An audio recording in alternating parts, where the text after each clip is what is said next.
This is Two Pricks Talk 80s Flicks. And we're going to start in 5, 4, 3, 2, 1. Welcome to Two Pricks Talk 80s Flicks. Here are your hosts. I'm Mike, and we also have Darren. Hello! And we'll be talking nonsense about 80s films for the foreseeable future.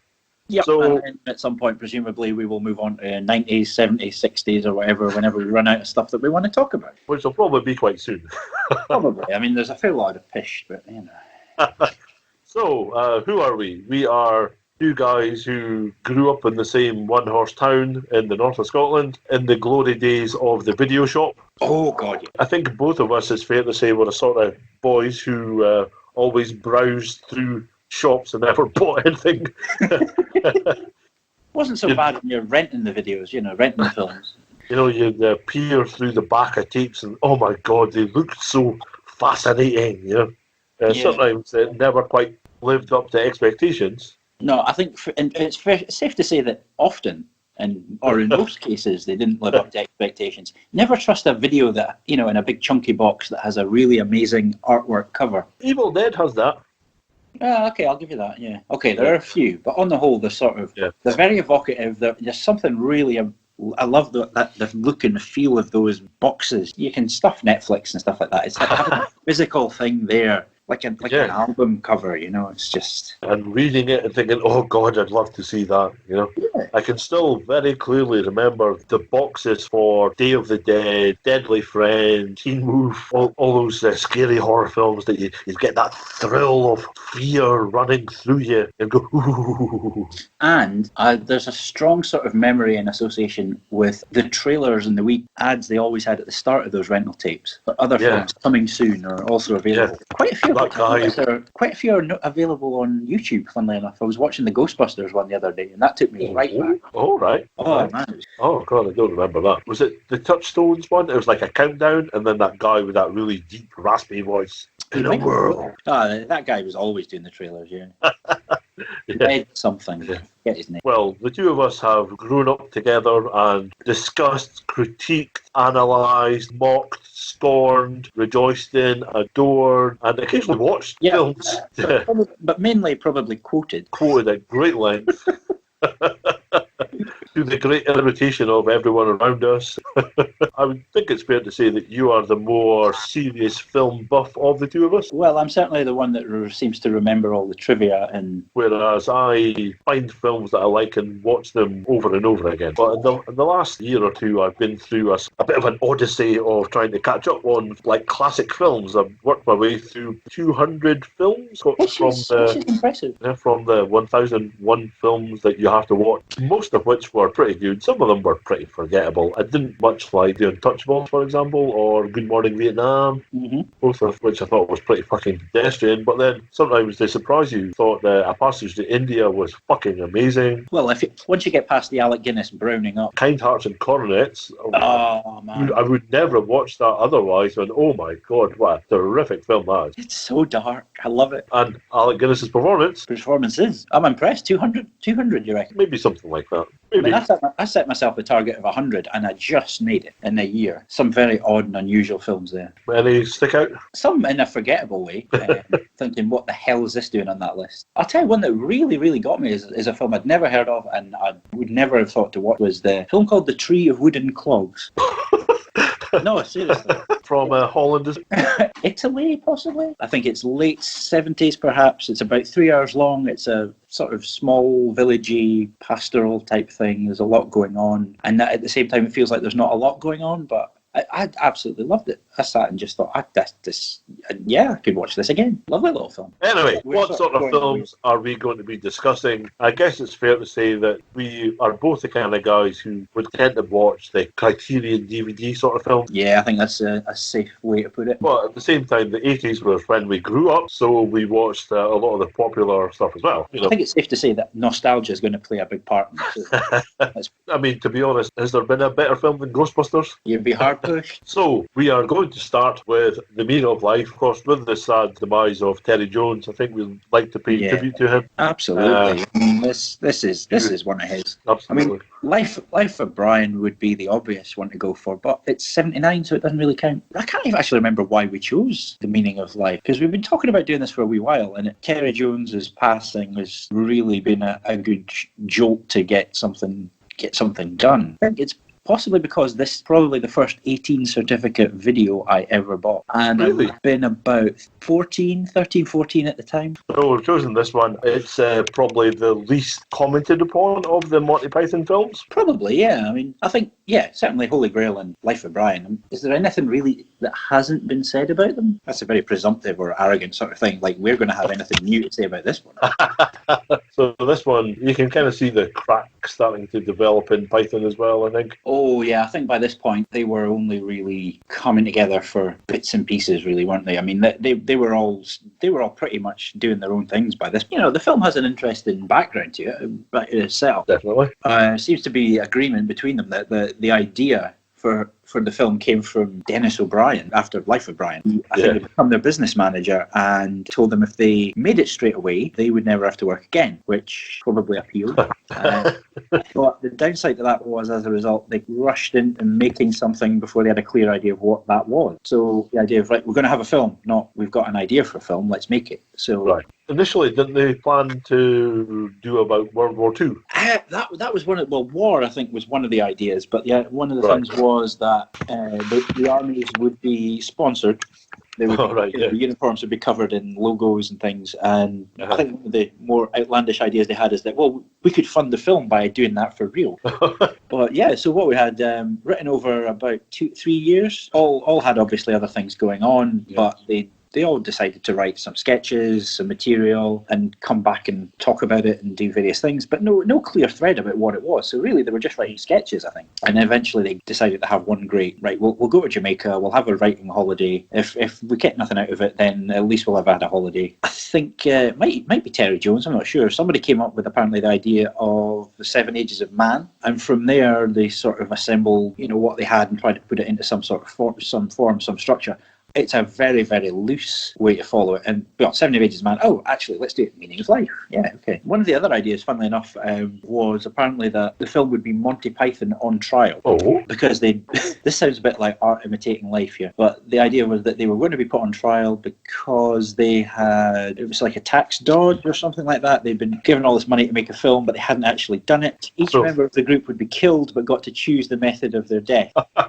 Which, now, at least one part of that made it to the film, but we'll come to that later. The other thing that's quite clear about the background of the film is that the budget has been a huge increase on the previous film. I was looking it up, and Holy Grail had a budget of £600,000. Life of Brian had a budget of £900,000, and Meaning of Life had a budget of £8 million. Yeah. So obviously, they've been proven box office successes by this time. It kind of seems like Terry Gilliam spunked a good bit of that just on what he was doing with the Crimson Insurance. Yes. But you know what? It's funny when you mentioned the budget there, an £8 million budget. I didn't know this, right? But I was having a skim through the extras on the Blu-ray. But do you know how they actually pitched this to Universal? No. So they had this idea. They had a script there, and then they decided, right, we'll go to Universal. We'll pitch this. But they pitched it as a budget plus a poem. Was it a poem?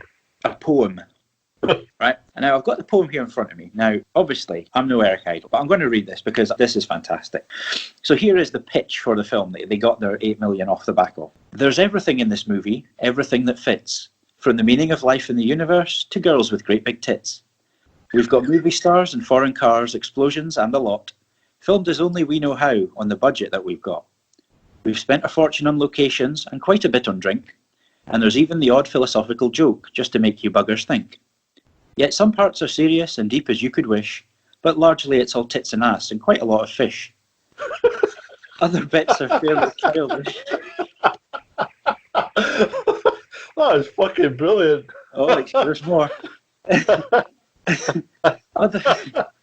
heard that before. Other bits are fairly childish and some are frankly rude, but at least we've got you a lot of nice girls all banging around in the nude.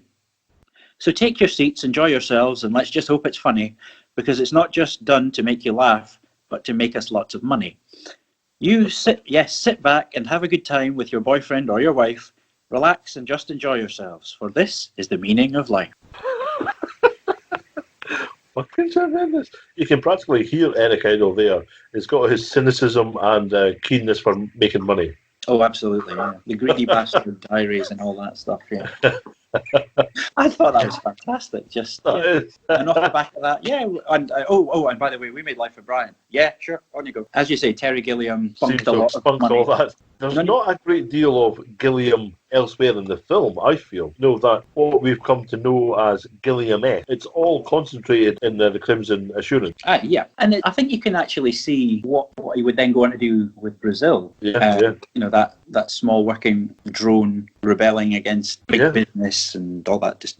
It's got a hell of a visual look, Oh my God, I've just sort of realised, that famous Apple 1984 advert directed by Ridley Scott? Ridley Scott. That's basically taken off of the Crimson Life Insurance, isn't it? You might be right. I've seen it for a while, but I think that pretty much comes off of that. Okay. Except they've got one heroic female who throws that hammer. I'll splice it in.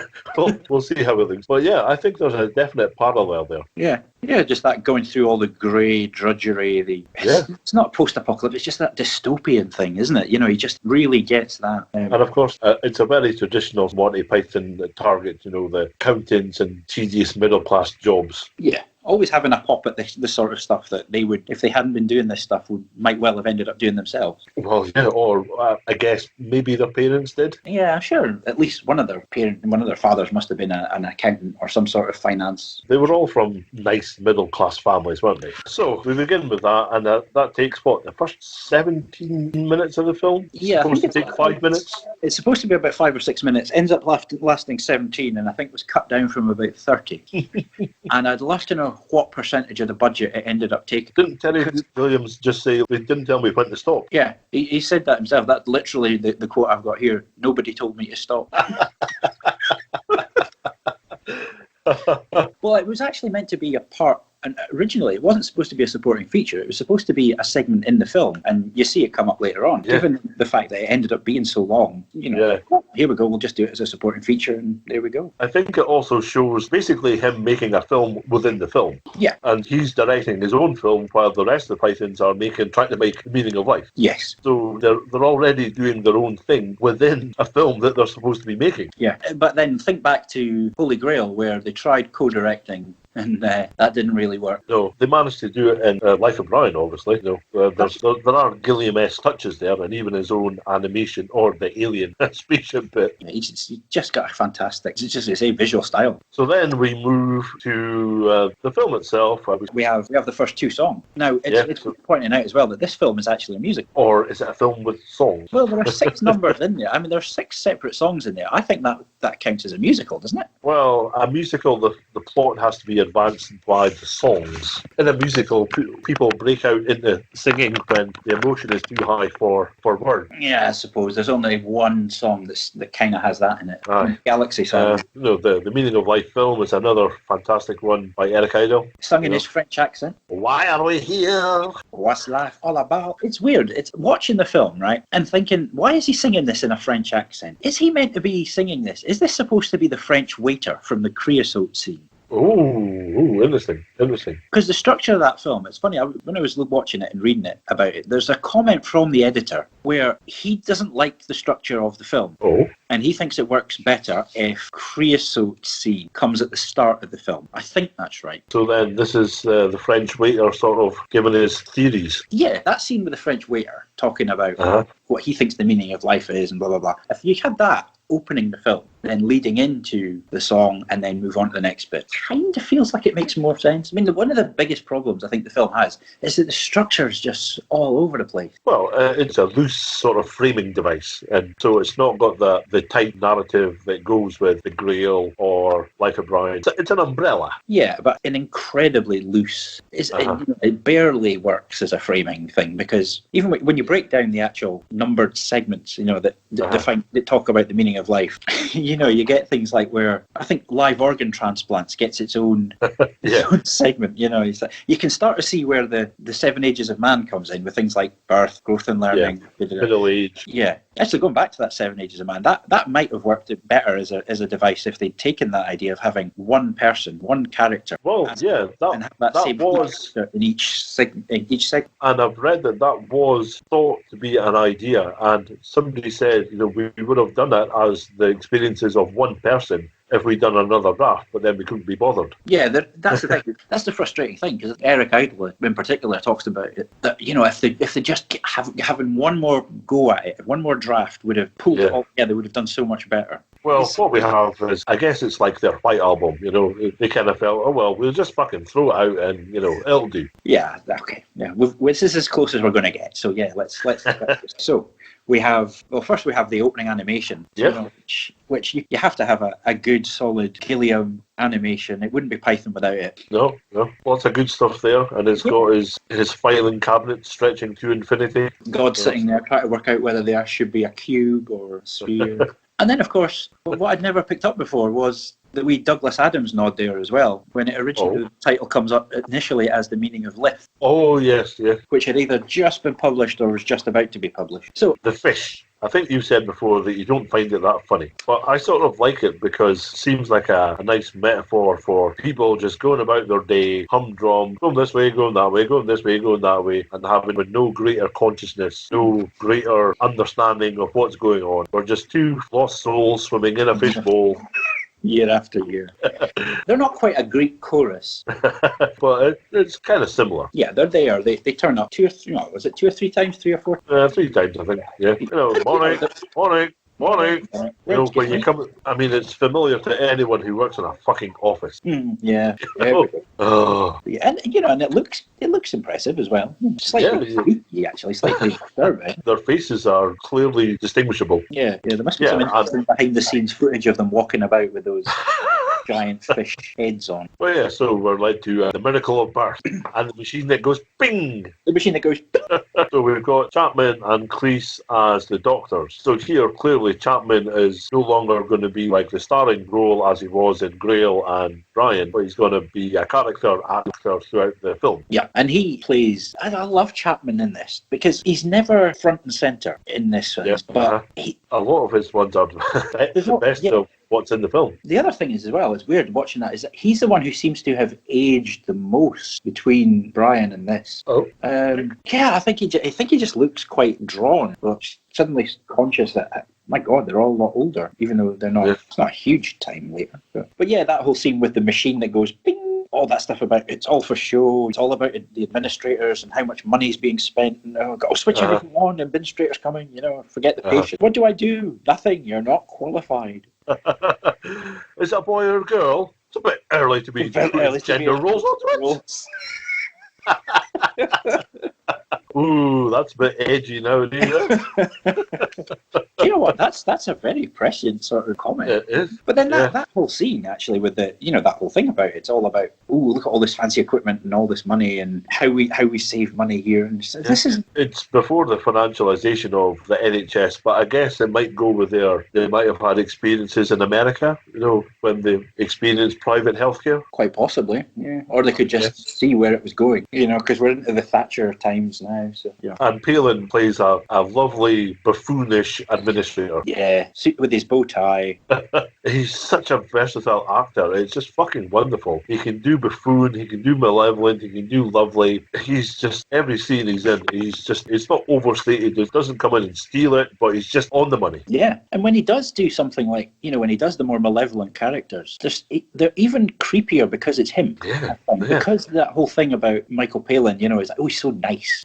He's a lovely man. He's nice. Although Eric Idle is apparently trying to destroy his reputation one fan at a time, because every now and again someone will come up to him and think he's Michael Palin. He's like, can I have an autograph? He's like, yes. Now fuck off.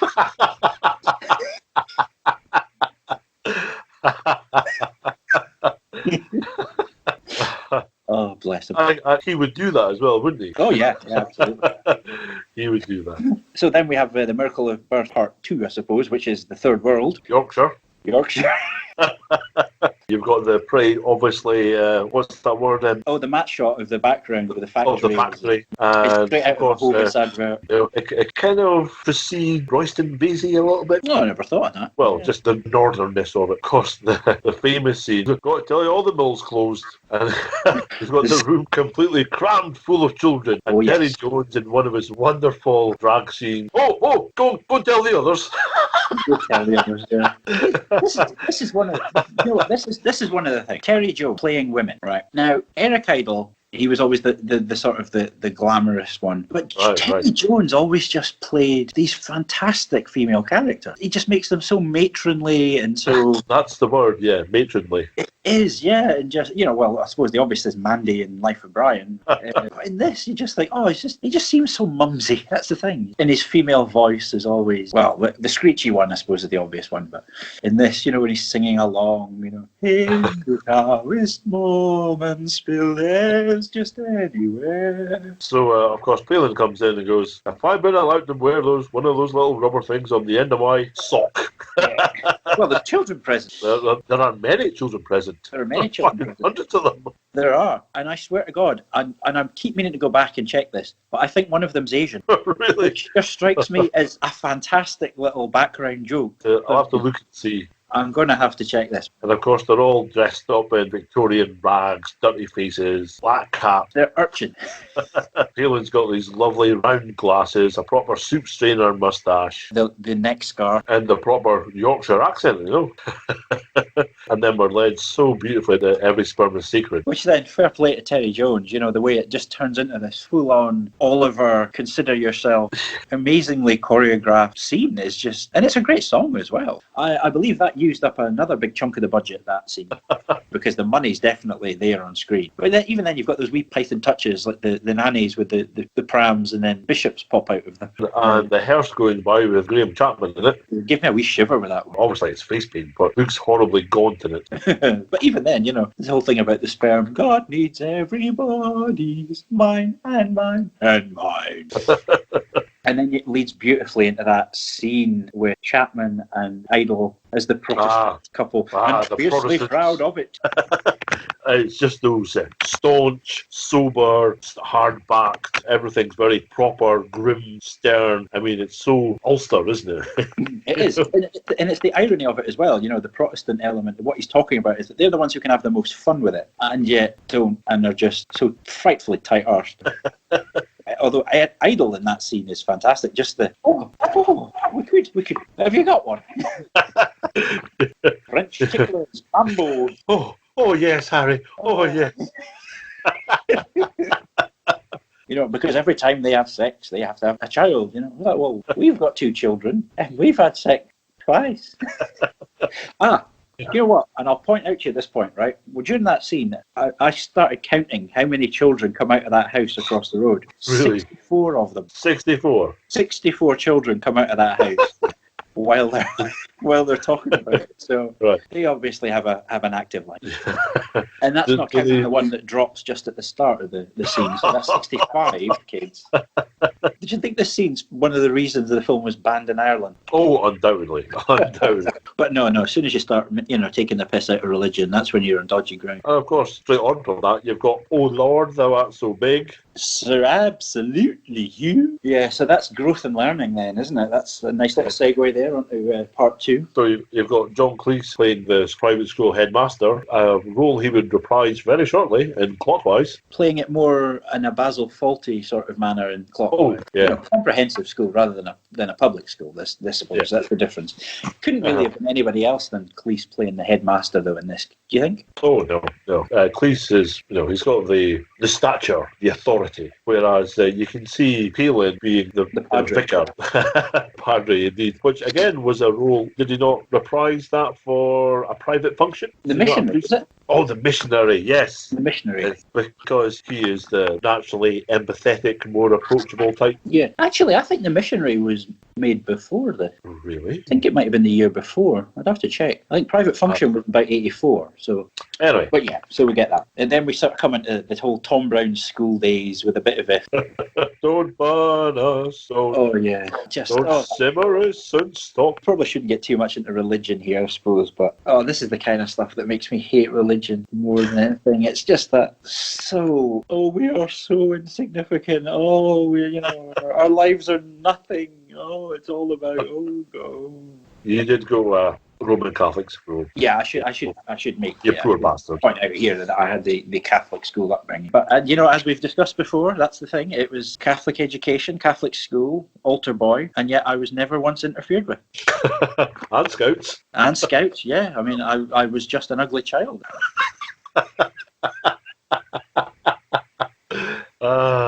Yeah. Can I just say a wee note here for the bizarre traditions of public school? All this talk about the school cormorant, the whole thing about moving your clothes to the lower peg, collecting your note after scripture prep, unless you have a younger brother who's going blah, blah, blah. All this the weekend. What? This is mad. Must make sense to some of it. 5% or 8% of the population who go to private school, and yet somehow it's become a sort of British theme. Yeah. Of course, it's the 8% who then go on to all the political and media jobs who tend to create the narrative about what the fucking country is. Anyway. Well, certainly the political jobs, yeah. Yeah. Not so much the media now, but I guess. No. I will have to disabuse you of that notion, my friend. Oh, all right. Yes. You've got more experience of that. This won't make the edit either. No. Anyway, so yes, after the talk about the school cormorant and all that, yes, we have the keeping China British. Yes. So sex. There's not so many outbursts of surrealism in this film, I think, but that scene where he takes down the four-poster bed from behind the blackboard is one of them. It's fucking tremendous. But and yeah, just that totally subverting the whole awkwardness of sex education lessons by making it into the most boring thing, even though it's the most explicit lesson you could ever possibly get. By the way, I've got to say here, I love the way John Cleese says, "Did I or did I not do vaginal juices?" And then, of course, we've got to say here, Patricia Quinn turns up. Hooray! Who we remember fondly from Rocky Horror Show. As the wife. Do you think there's maybe a bit of a Ripping Yarns feel to this as well? Oh, very much. If it made Ripping Yarns a bit more adult. It's this spoofing of that whole 30s to 50s mentality, isn't it? Of jolly old England and everything's upright and decent and moral. Yes. And here's the master with his huge baggy underwear, away to bone his good lady wife. Mounting his good lady, yes. Mounting. And it's good. And the lady will move her hips so the man can enter more easily. Thank you, dear. Dear, dear.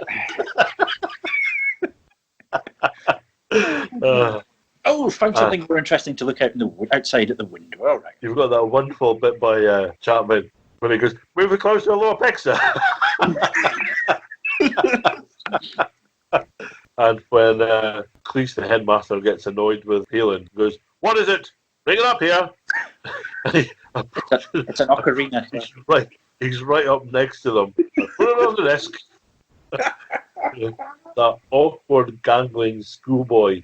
He does that again so well. Do you know what? This is another one of those things where I talked about it in the hospital scene right at the start about things being quite forward looking. Because it strikes me as that this scene with the sex education lesson, pretty much exactly what the Daily Mail seems to think schools do now. It's about teaching technique. It's not about there is such a thing as sex. It's about here's how you do it. Yeah, I mean, obviously their objection is to kids being taught about physical realities rather than, do you remember at school when we had the priests coming around and talking about feelings? And it was just so pathetic and lame. And then on the other side of that, you get the health visitor who'd come round and pass around condoms and birth control, and there was nothing in between, as it were. There's nothing about the actual sexual intercourse. Probably too terrified to go down that road, to be honest. So, I mean, Christ, once you demystify it, some of the appeal disappears. And I suppose part of it as well, that scene, is the fact that Cleese manages to make sex into a step-by-step boring thing. So then, of course, poor Terry Jones called out and has to end up playing rugby against the Masters. Yes, the Masters versus the Pupils rugby match. That's another great bit of comedy, that. Just these small children getting absolutely hammered by grown men. Some of whom must have been professional rugby players. Certainly a lot of rugby player builds there, aren't there? Yeah. And I'm sure there are a few rubber bodies in there getting flattened. The one getting stamped on. Yeah, well, Probably. absolutely, yeah. That's got... As you said before, this always brings to mind the rugby match in If. Yeah. It's a sort of, there's If. And then again, when I was watching it recently, the football match in Kes. Oh, of course, Brian Glover. Yeah. He's Dennis Law this week because Bobby Charlton's in the wash. It just makes me think of that as well. Just the adult play, thinking in amongst it. This is completely unfair skewing from one team over another. And then, of course, we get that absolutely beautiful cut. That is a really great change there, with Terry puts his hands up with the mud and then boom, the trenches. And it's part 3 fighting each other. It's not quite Kubrick and 2001 with a monkey throwing the stick, but not a million miles away. No, it's a similar kind of thing. You're jumping at it. I think that's just a beautiful, beautiful cut, that. Terry Jones plays the captain just so fucking wonderfully here. His sense of duty and his modesty and not wanting to get all these presents from everyone. And then they're giving him clocks. Yeah, a bit of a mix-up there. He didn't know about the other one. But that's it. But then I suppose it goes into that whole thing about the officer class as opposed to the grunts. And it's very, very Biggles, isn't it? It's very boy's own story of the self-conception of the British officer. He's so polite and not self-abasing, but modest and this sense of decorum of the upper class, the sort of thing that's completely gone. Oh, yeah. In a way, though, I suppose, in a way, I suppose it kind of, you get a sense from him in this that as to why his soldiers would be so respectful, and he does seem like an officer that you would be happy to serve under. Can I just drop in a word here on the cinematography and the location work in there, which you've got Terry Gilliam doing the art direction for the film. You can feel and smell, and those scenes are just the mud and the grim smoke and everything, and explosions, the fires, it's filmed really well, And also, this is the first sketch where I think Terry Gilliam appears. Okay, I hadn't actually picked up on that. And again, you've got Michael Palin practically stealing the sketch with his "You try getting butter to melt." At 15 below, out there blanching the almonds, squeezing the lemons. And here's another thing. Does anyone anywhere say the words "you bastard" as well as John Cleese? Rick Mail? I knew you were going to mention Rick. Fair enough. As long as it was preceded by the word utter. Yeah, okay. So hang on, was Terry Jones in an episode of The Young Ones? He was, yes. He was the vicar in Nasty. Yes, that's right. Yeah. Ashes to ashes, funk to funky. We know Major Tom's a junkie. Yes. And while he's swinging from his hip flask. Anyone done the stiffy joke? It was very much a passing the baton, wasn't it? It's an odd little sort of, almost like, given it just seems like a bit of a grand bit of a guest appearance in there. My God, they got Terry Jones for this? Okay, fair enough. And then we've got that odd jump to the "May God strike me down," blah, blah, blah, about the British Army. It would have been better if they just resurrected the, stop that, it's silly. And then that leads nicely into "Don't stand there gawping." Oh, you've never seen the Andy Gold before? Marching up and down the square. As the Sergeant Major, who is so brutal and so aggressive and so masculine. He's quite calm. And actually very fair. Beautiful. This bit actually feels the most like one of the Python TV sketches. Well, I mean, it harks back to Squad Camp It Up. Yeah, I suppose it does. And of course, they are lampooning of all the authority figures. It's sort of a combination, isn't it? It harks back to the Squad Camp It Up, but also the defending yourself against pieces of fruit. Against pieces of fruit, yeah. In fact, Eric Idle, doesn't he wheel out his Welsh accent for that again? Yeah, as a standalone piece, it's just so funny. Yeah, it works nicely just as a standalone bit. And of course, and I suppose they like to go and practice. Say? Practice. Dad, I've got a book I'd quite like to read. Right, off you go. This was always going to turn into a quoting session, wasn't it, really? I'm afraid so. Yeah, I'm afraid so, yeah. So then we are brought to the Zulu War, The which first is a Zulu War, an 1879. astonishingly accurate takeoff of the film Zulu. Yeah, it's bloody good. Fucking hell. I mean, the amount of money they must have spent on this. Again, this is the thing about the cinematography and the art direction. It looks amazing. I genuinely thought this had been filmed. They'd done a bit of overseas filming for this, but because it looks so good. And then I was absolutely stunned to find out it was actually filmed just outside Stirling.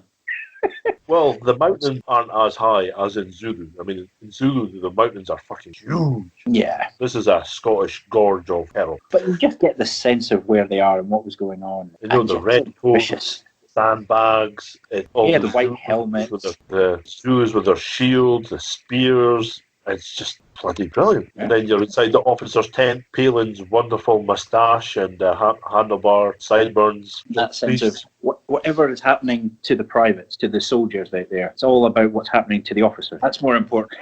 And you've got one of the most brutal scenes in the whole film with the soldier who's sliced and falls into sliced bits as well. 3 or 4 bits, yeah, he falls to pieces. What I loved in this, and harkening back as well to the Miracle of Birth, is the comedy captions. You know, the Third World, Yorkshire, and then the First Zulu War, 1879, Glasgow, Natal. Once again, we have Chapman playing the doctor figure. The reassuring. It's like, yes, probably a virus. If you ask, it'll be right in a few days. Just prods it a little bit with the end of his pipe. It's that bedside manner. And if playing football, try to favour the other leg.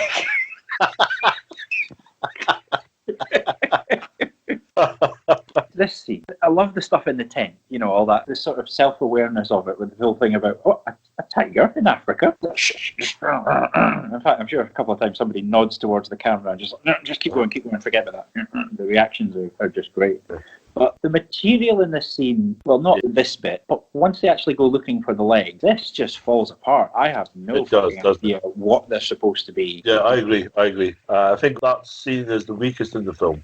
You're like, what? Okay, so they're denying it and they're dressed up, but I don't get the point of it. And it's just not that funny. No, it's just not funny at all. Although the final shot of that scene where Terry, you know, the native Gilliam comes along is it racist? I think it's fairly fucking racist. Okay, right. It's not great. It looks incredible. It's just such an extraordinary. As he unzips it, you know, and he's in a fucking dinner jacket. According to Michael Palin, though, Gilliam got stuck in that. Apparently, there was a lot of, they could just hear, oh fuck, oh shit, I can't get out of here. Yeah. So that leads us... Well, can I just go on, right? Once we get into the middle of the film itself, Find the Fish, what the actual fuck is this? Is it just meant to be a surreal Brunel, Dali thing? There's no narrative point to it whatsoever. Film isn't as surreal as others, you know. When you had, you know, the Black Knight and you had Tim the Enchanter and all this weird shit, you know. It's just completely arbitrary. Is it padding, do you think? No, because it's completely memorable. True, yeah. Terry Jones's mustache itself is... His extraordinary long arms as he's tweaking Graham's nipples. Which are taps. Fishy. Ooh. I don't know what that green mask thing is, what that's supposed to be about. It's a leftover mask from Time Bandits, from an unused thing from that. Really? Do you know what strikes me as the weirdest thing? Of all the things, right? I mean, it is very odd and very unusual. And you think, if you haven't seen this film, you're not going to know what the hell's going on. But this turns up as a background gag in an episode of Family Guy. Yes. Because I remember watching it thinking, I get that. You know, I felt quite pleased with myself, you know, thinking so many people are not going to have a clue. I like that scene. As you say, it's weird as fuck and it's completely random and it's arbitrary and it's completely pointless to the film. But it is. It's memorable. It's not boring. And again, it's the cinematography there and the art direction. You know, I think it was shot in an actual power station, wasn't it? Oh, it's kind of Brazil-esque, isn't it? The corridors and everything. A few guys in the background just turning wheels and things. Metropolis there, and then of course we're past the middle of the film and into middle age. And we're led to Terry Gilliam in drag playing a little. I didn't realise that was Terry Gilliam. It looks so unusual. And Eric Idle in one of his unusually matronly drag performances. Again, I'm not really sure. What does that have to do with middle age? Well, it's taking the piss out of the middle-aged, middle-class Americans who go on holiday and are pretty dumb, but that's about it. It being shot in a dungeon where they could be going on holiday anywhere. It's like the target of the satire is very soft. It's generic, ordinary, middle-aged, middle-class Americans. They're inoffensive, aren't they? When you compare them to the dinner party and the death scene, who are actually very fucking annoying. Here it's kind of mocking them for not knowing about Schopenhauer, and I kind of feel it's punching down. Yeah, I get where you're coming from on that. It does feel a little bit not vicious, but that. Yeah, usually it's taking the piss out of authority figures. Yeah, whereas this, it feels like a bit of an easy go. One point, there's one of the lines in there. I can't remember if it's Palin or Idle. It says it where they're talking when Cleese is doing his thing about philosophy and whatever. Is philosophy a sport? Now that gave me a little chuckle because is that a nod to the Greeks versus Germans? Oh, right. Match, or am I just reading too much into that? Maybe. It's nice to get in a bit of Burt Bacharach. This doesn't really go anywhere or do much. No, it doesn't stand up really, does it? But from then we're led with no segue, no connection to live organ transplant. Do you know what? From this point on, the film steps up a gear, I think. There's a lot of good stuff coming up here. Yeah. Next few scenes. I mean, live organ transplants. And you've got Terry Gilliam playing yet another of his grotesques. But this is watching that, I thought, wait a minute, right? This I've got here on my notes. The first off, Terry Gilliam as a Rastafarian Jew. Obviously. With what I thought, but I'm probably wrong here. What sounded to me like to be twinges of a Glaswegian accent. But I'm using it.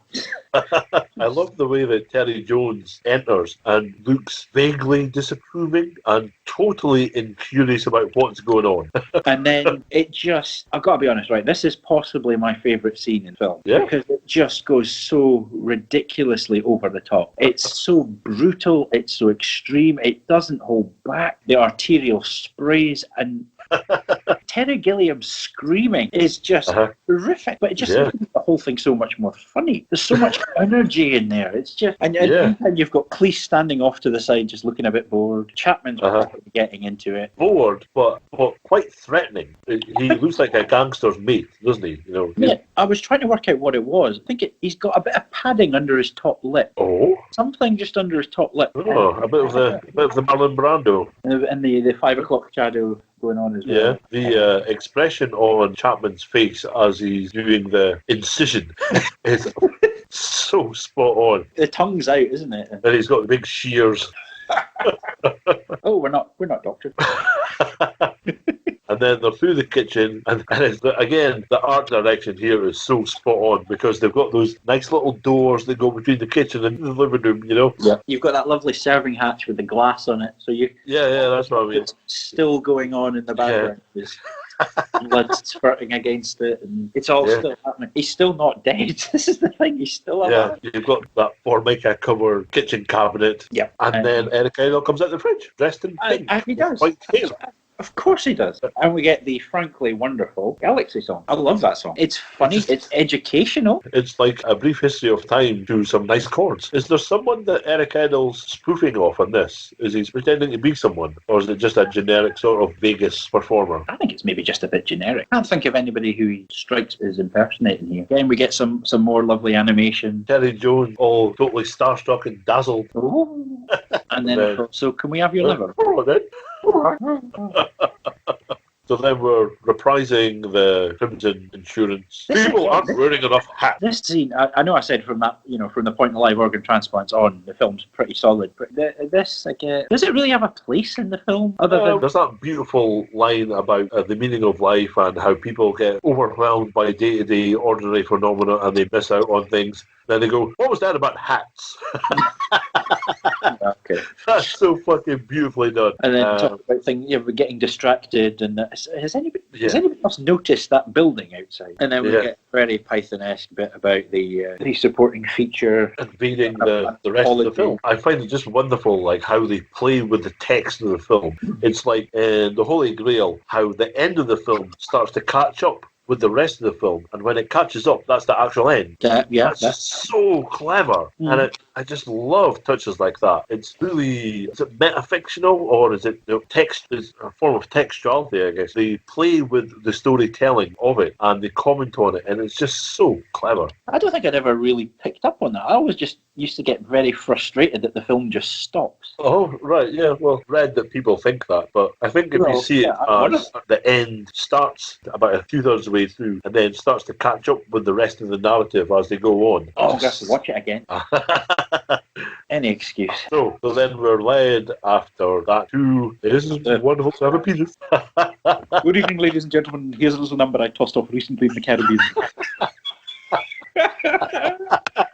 It's so good. Love it. How many thingies for cock can you get in there? No, we discussed earlier about is it a musical or no, but the number of Eric Idle songs in this and the quality of them and the number of voices and styles that he can do are just outstanding. Like, he brings so much to that. It's an entirely different dimension to Python altogether, because he always wrote by himself, whereas the others were paired. I think he did, didn't he? Clapman. Chapman and Cleveland, of course, Jones and Palin. Oh, God, it just reminds me, I saw that clip of Palin talking about Jones and down halfway through, and I just about started going as well. Oh, the love for the guy, that's so heartfelt. Yeah, but no, you're right, Eric Idle did pretty much just do his own right. They did try pairing other ones up together to do stuff, and it just didn't really work. In the Palin diaries, there are times when he tried to write with Chapman and how it just did not work. You had about an hour window of opportunity between being hungover and then him being sober and then him starting to drink again. And I think Cleese talked about that as well a lot, didn't he? A lot of it was, he would just sit there smoking his pipe. Cleese would tend to do most of the work, and then Chapman would just drop in an absolute belter of a line, or the parrot is a Norwegian blue. Yeah, stuff like that. And you kind of think it's odd because you tend to imagine that John Cleese would be the more uptight, demanding, strict, by-the-book working person. Now, how the fuck can he manage to work with Graham Chapman and Michael Palin, the nicest and kindest of men, cannot?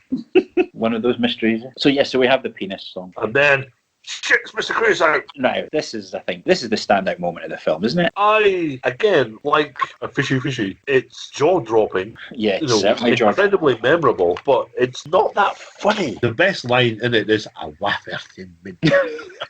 And that comes right then. It's just somebody completely stuffing himself and being sick. Okay, then, so maybe, it's certainly the most memorable moment in the film.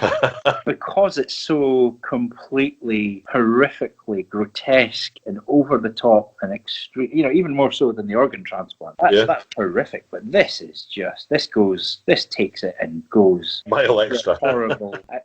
How many times can you have constant streams of vomit?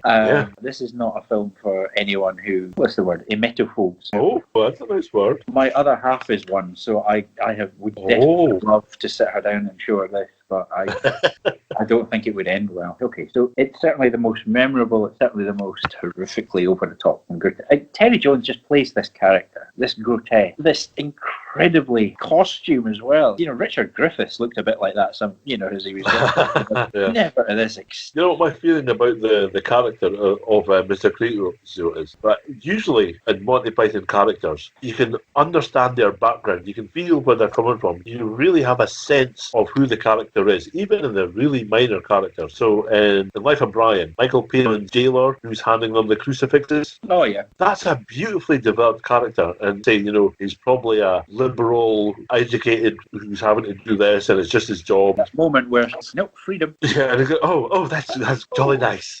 Just joking. Crucifix.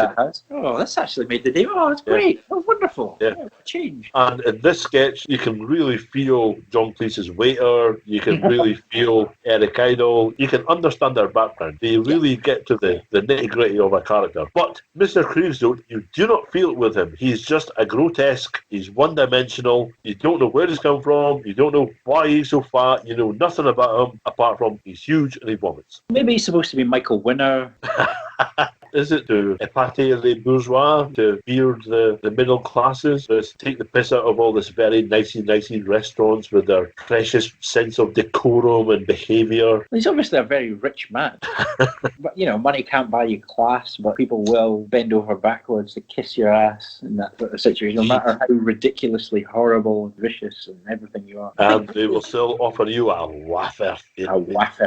Just the constant over-the-top vomit and everything just makes me feel a little bit nauseous, and all that vegetable soup. I mean, is this the closest Python ever got to going too far, do you think?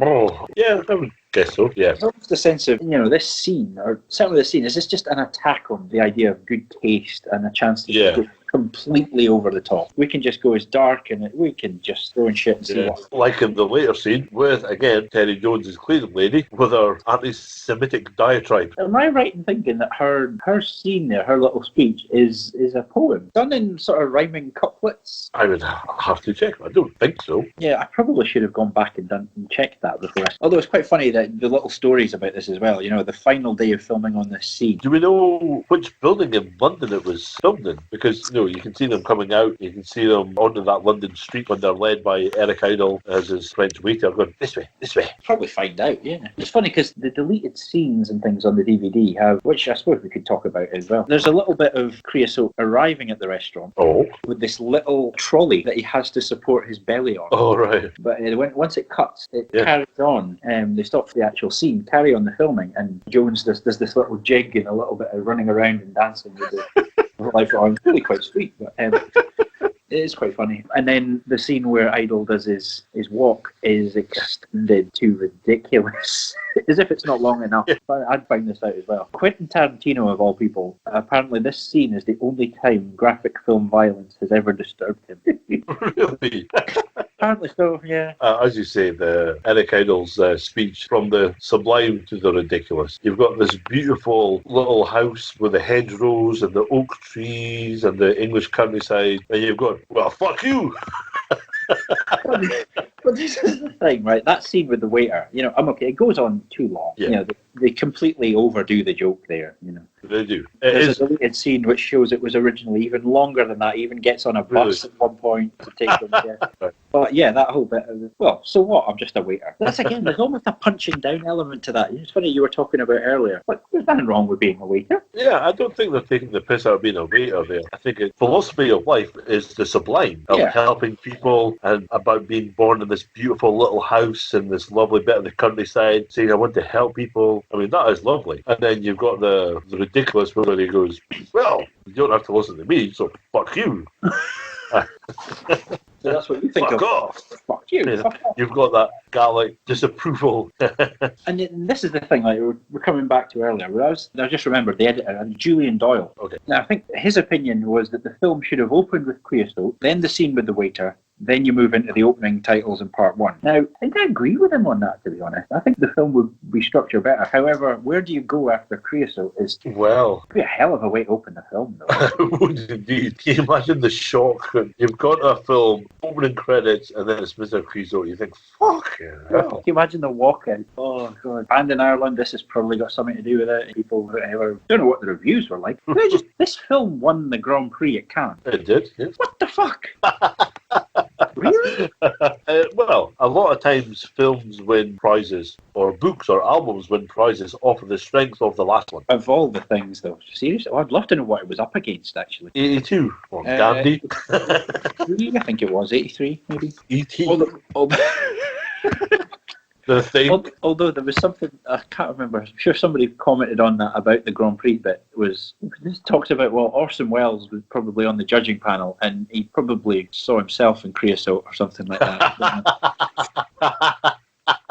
Oh, that's harsh. Yeah. Okay, so we're led to a really rather bizarre scene of death where Graham Chapman is chased to his death by a bunch of girls wearing knickers and bike helmets. Yes. Now, as we were saying at the start of this ties in with one of the original ideas for the film about people being allowed to choose the manner of their own execution. Yeah. There's something quite amusing, actually, that I can't really imagine that this would have been Graham Chapman's choice. Can I just say, this scene, I think, stands up particularly well in high definition. I actually watched it several times to fully appreciate I bet you did, Malado. And two of those times I was watching it in slow motion. I mean, it was just beautiful, beautifully shot. The way they capture the motion of the runners is beautifully done. Yeah. The thing is the fact that he's been found guilty of first-degree making of gratuitous sexist jokes in a motion picture, followed by slow-mo jiggling and breathy panting. Yeah, I'm afraid the lads don't have an unblemished record when it comes to sexism, do they? You know, but there's the thing about, maybe it would have been something if they'd gone down that road and had a bit about poetic or ironic justice. There's an interesting idea in that. But as I said, as in the pitching poem, there's tits. Yeah. Well, there's the beautiful way that he just jumps from the cliff into his grave. And then you've got Michael Palin at the head looking very serious with his... Okay, so we're led to my own personal favourite scene of the film, which is death. And I absolutely love the scene. There's many, many reasons why. One of them is John Cleese's performance, which I think is absolutely fucking astonishing, given that you can't even see him. But his voice is fucking incredible. It's so guttural and intense. It does just sound like the voice is coming from dry bones. But no, you're right. This scene is beautiful. And in comparison to the earlier scene with the middle-aged Americans, the mocking of the dinner party attendants is so much better done because they all seem like such arseholes. Especially Palin's American woman. Mr. Death, can I ask you something? Do you think as well that it's fairer, that whole punching down thing, do you think it's a bit fairer this time round because Gilliam is actually an American? I don't think that's anything to do with it as such. Well, do you mean that it's because America's richer? How do you mean it's fairer? Partly because he's actually an American playing this character rather than, an English. Oh, right. An idea of this type of American. Yeah, probably just because he's just that boorish. It seems like they're satirizing the stupidity and boorishness and bad manners, whereas in the other one, they're just satirizing their ignorance, which isn't a very pleasant thing to take the piss out of. People can not know things. Yeah. Here, it's their Americans. You just talk and you talk. And then you've got Chapman's very prissy middle-class host. He's come about the reaping. He obviously has no interest in this person whatsoever. It's a Mr. Death, something about the reaping? Yeah, well, come in. It's one of the little men from the village. Exactly.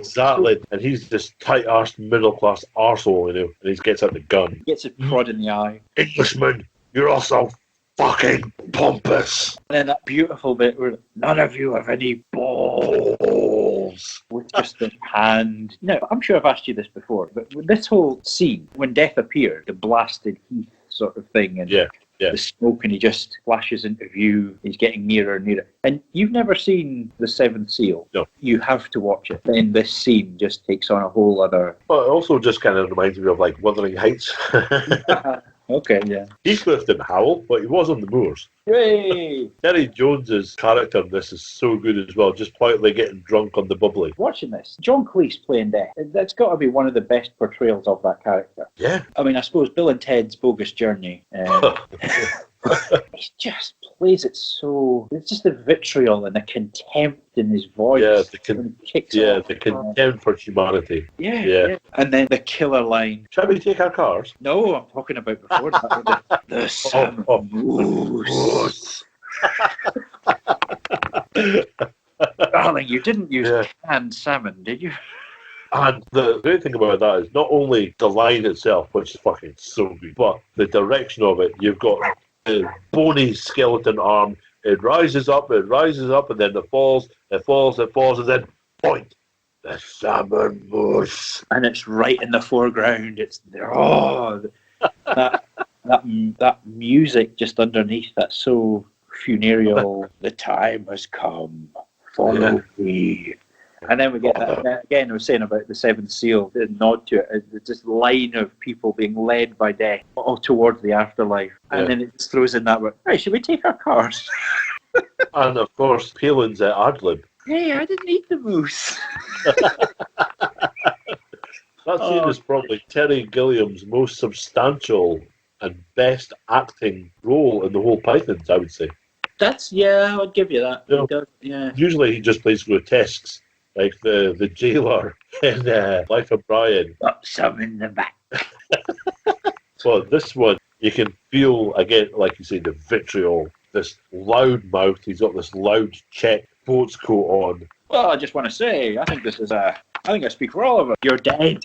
What are you not getting here? And then The angelic dancers, including, of course, Jane leaves. Jane leaves. And allegedly, no doubt this is just a myth, but the moulds of the tits were allegedly based on hers. I'll bet Allegedly. every dancer says that, though. I wonder when you can see her in it, but I'm not sure when you actually can. I know she's in it, but I couldn't tell you at what Yeah. point. And then, and then of course it doesn't even end. It just cuts off partway through. It's building up to something, a big finale, and then it stops. And again, like we've had like the middle of the film, so there's not that sense of meta-textual film commenting upon itself. It's just, okay, we've had the middle, now here's the end, and you've got this sardonic speech. Read a book now and then. Yeah, it's a bit of a cop-out. It has a bit of a last-minute sort of feel to it. I'm not entirely sure about that. I just think you're either going to have something preachy or what else can you have?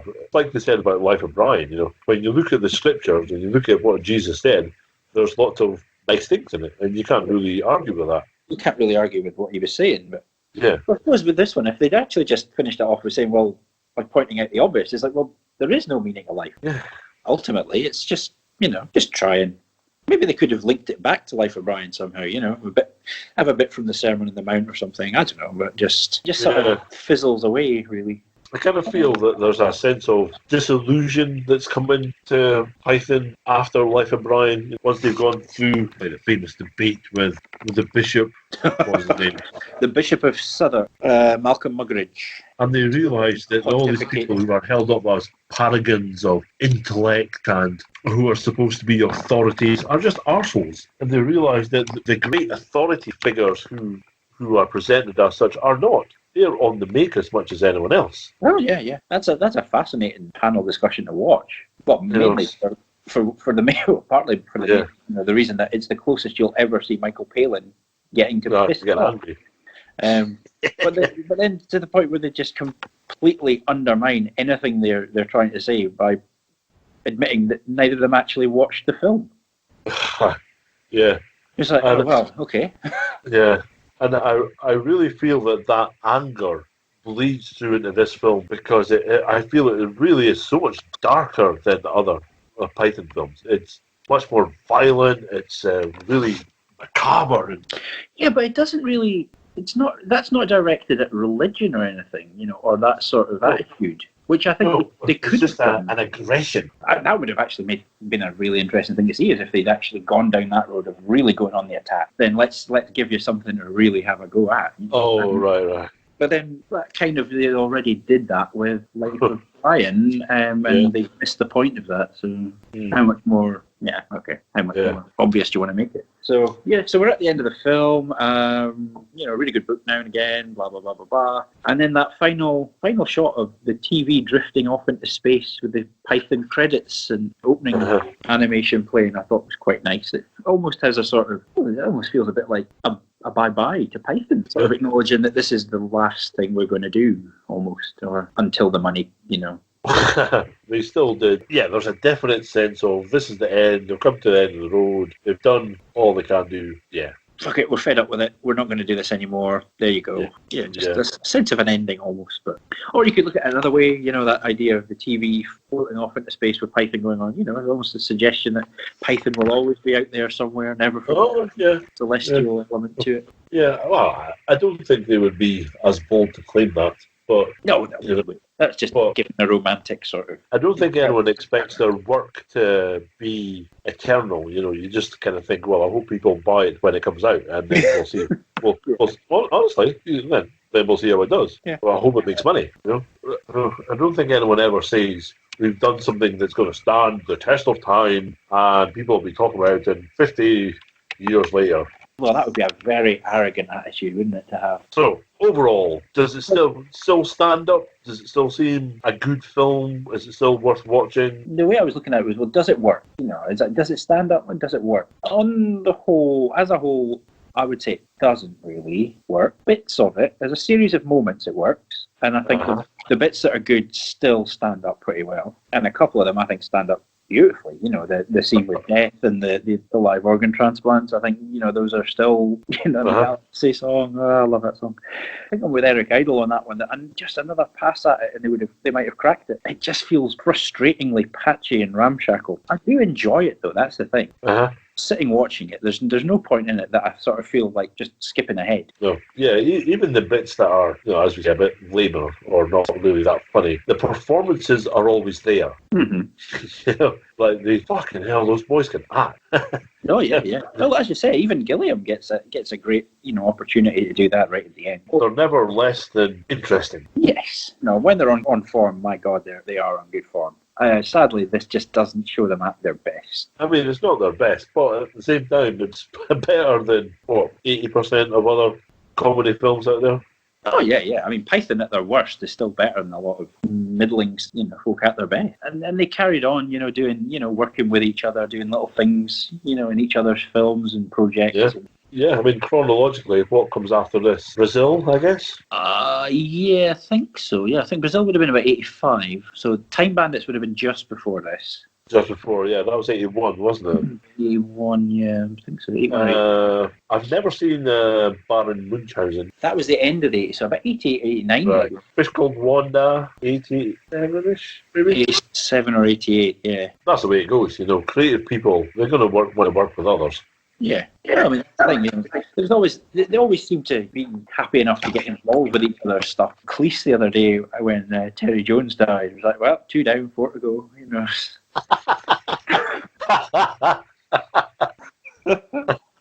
And only he can get away with that. Well, if anyone else said that, you'd go, you bastard. But then he'll never top his eulogy for Chapman. No. Yeah, surely the best eulogy ever given by man or beast. And it just was so fitting. Nonsense, the freeloading bastard, I hope he burns. Yeah, I mean, my feelings about the meaning of life are pretty similar. It's very patchy. Some bits just don't work at all. The bits that are great are just astonishing. The imagination's there. The performances are there. The art direction's there. The directing is superb. But it's not integrated as a film. The umbrella of the meaning of life is very loose. I mean, that's it. Is it the structure and the material are the flaws in it, really? Or the lack of structure and the material. That thing again is so frustrating. It's like one more pass at it would have done. One more draft. One more draft. Ah, God, you know, films are never finished, are they? Whereas, you know, they had $8 million to spend on it. Whereas 600 fucking grand to do the Holy Grail, and they had to make every single moment count. Has a film ever had funnier opening credits? Has a film ever made better use of not having the budget for horses? Oh, yeah. That's a wonderful moment. I've always preferred Holy Grail over Life of Brian, which I know is a bit heretical to some people, but I just find there's a bit too much mocking of his speech impediments in Life of Brian. It's a bigger target, I appreciate that, but the thing about Life of Brian as well, I feel, is that it's not so much attacking Christianity, is it? It's all quite incidental to Christianity as such. I mean, they mock the followers, you know, the shoe, his gourd, etc., etc. Again, that's not about Christianity as such. There's no direct mocking or satirizing of Christianity because they all agree that Jesus was a good bloke. But the people who take that and then start to try and make their own thing out of it. So there's a lot about the Roman, the woman. Yeah, but what did they ever do for us? No. So does it still stand up today? I think it stands up. I think it stands up as a film. I would always recommend somebody to watch it. There are moments of gross sexism, fucking Benny Hill. But even then, I kind of feel like that because of in the context of the scene and everything, when what they're talking about in there, it doesn't feel like it's done just for tits on screen. No. It's done to just take that and push it to a ridiculous extreme. Yeah, I know. It is still tits. Yes, it is still tits. Very nice tits.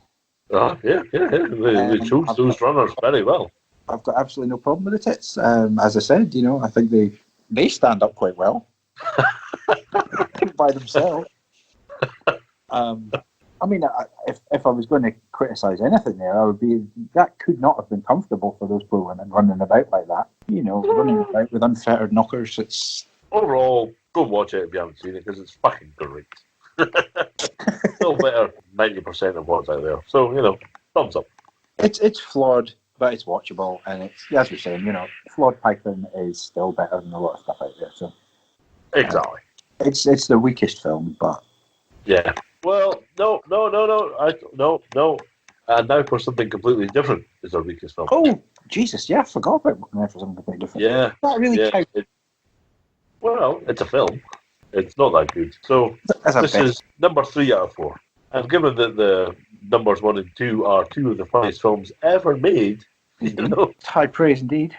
it's high praise. Okay, so next film we're going to discuss probably in about a month's time, once I get all the fucking editing done, will be Creepshow. Hurrah!